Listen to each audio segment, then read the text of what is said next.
هەنگاوەکانی یەکێتی بۆ دروستکردنی یەکڕگزی نیشتیمانی و کۆدەنگی لە سەرۆپرسانەی کە هەڵگری ڕەهەندی نیشتیمانی دوجار لە ئامانج نزیک بووتەوە و لە ئێستادا هەموو لایەنە کوردستانیەکان و بەتایبەت دوولایەنی سیاسی هەرێمی کوردستان کە لە سەرتاوە هەرێمیان دووچاری قۆناغێکی سەختی قەیراناوی کرد دڵنیان ببێ گفتوگۆ ناتوانن بگەنە ئەنجام. یەکێتی کە لە سەرەتای قەیرانەکانەوە بە سیاسەتێکی هاوسەنگ و دوور لە هەڵچوون و داچوونی سیاسی و لەسەر بنەمای بەرژەوەندی گشتی هەنگاوەکانی دەست پێ کرد دوجاریش پشوودرێژی و سیاسەتی هاوسەنگ و واقعی یەکێتی نیشتیمانی کوردستان بوون بە شورای پاراستنی ئەزموونی حکومڕانی کوردی و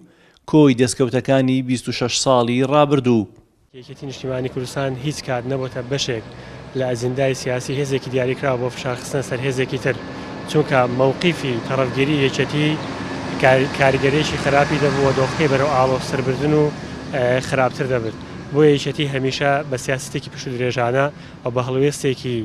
نەرم و میانڕەوانە کاری کردووە بۆ ئەوەی کە دۆخی سیاسی بەرەو ئارامتر بەرێ و یەکرێزی نیشتیمانی بپارێزێ و هەوڵ بدەن کۆی گشتی کێشە و قەیرانەکان لە ڕێگای دیالۆگ و گفتوگۆ چارەسەر بکرێت. لەمەشەوە دەبینین کە هەوڵەکانی یەکێتی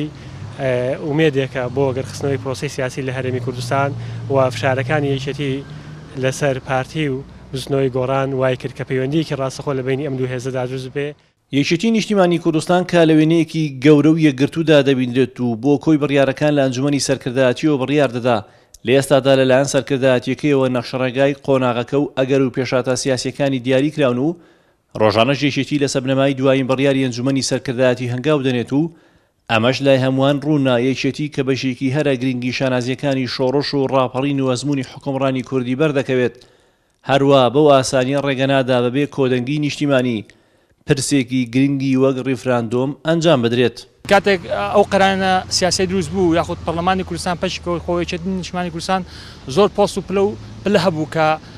دەیتوانی وەری بگرێت، بەڵام یەکێتی نیشتیمانی کوردستان لە پێناو هاوسەنگی نێوان هێز و لایەنە سیاسیەکان ئەو پۆستانەی وەرنەگرتن بەڵکو بیری لە لێکدانیشتن و تەباییکردنەوە ناو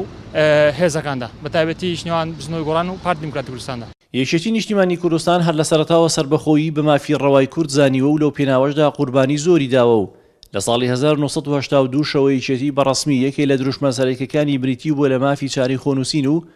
دامساتەش یەکێتی سەرباری ئاستەنگەکان مافی چاری خۆنووسین و سربەخۆیی بە مافی ڕەوای کورد دەزانێت. لە ئێستاشدا کە بڕیاری ڕیفراندۆم دراوە وەک قۆناغی پێش سربەخۆیی یەکێتی دەیەوێت کۆدەنگی لەسەر بێت و لە چوارچێوەی دامەزراوە شەرعیەکاندا ڕێک بخرێت کەرکووک و ناوچەدا بڕێنراوەکانیش بەشداری تێدا بکەن. هەنگاوەکانی یەکێتی نیشتیمانی کوردستان و پێداگیریەم حیزبا بۆ دروستکردنی کۆدەنگی نیشتیمانی و چەسپاندنی دیموکراسی و ڕێزگرتن لە دامەزراوە شەرعیەکانی هەرێم جوڵەی خێرا و گەرموگوڕی خستۆتە ناو پرۆسەی سیاسی لە هەرێمی کوردستان و ئەو لانانەشی کە لە ڕابردوو بڕیاری بایکۆتیاندا بوو بەرامبەر بە یەکتر دوجار بەو قەناعەتە گەیشتن کە ڕێگا دروستەکە هەر ئەوەیە کە یەکێتی نیشتیمانی کوردستان هەر لە سەرەتاوە پێداگیری لەسەر دەکرد و نەڕەسوول گەلی کوردستان قەڵاتزێ.